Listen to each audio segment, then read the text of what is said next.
Cap sur la faculté des sciences et de géographie où la Commission nationale des droits de l'homme a réuni les étudiants autour d'une journée de sensibilisation. Au cœur des échanges, les origines endogènes des droits de l'homme au Mali. Une initiative qui met en avant les valeurs ancestrales de justice, de dignité et de la solidarité afin de mieux faire connaître ce patrimoine aux jeunes générations. Dans son discours, la présidente de la sous-commission des droits de l'homme au Mali est revenue sur les enjeux de cette initiative. Au Mali, 800 ans avant la Déclaration universelle des droits de l'homme, les droits de l'homme existaient déjà. Et cela nous permet en fait d'affirmer, sans nous tromper, que le Mali pourrait être cité comme le berceau des droits de l'homme parce que la charte de Tourcoing ou encore le serment des chasseurs du Mandé en parlait déjà.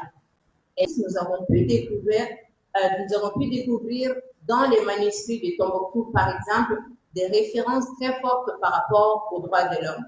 Mais nous en avons trouvé dans d'autres terroirs, comme par exemple le Massina, nous en avons trouvé chez les Sénégalais, nous en avons trouvé dans la culture Soraï, Touareg, et nous nous sommes dit les droits de l'homme sont vraiment maliens.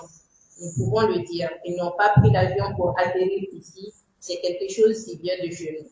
En faisant cet exercice et aujourd'hui en venant vous parler, et moi j'espère énormément apprendre de vous parce que nous sommes dans une faculté d'histoire et de géographie, en venant vous parler nous puissions discuter de quoi faire avec cet héritage. Parce que l'histoire, ce n'est pas seulement le passé, c'est aussi un héritage qui doit nous permettre de construire le futur, de construire notre avenir. Alors, quel avenir pour les droits de l'homme dans un Mali qui connaît les droits de l'homme depuis le XIIIe siècle?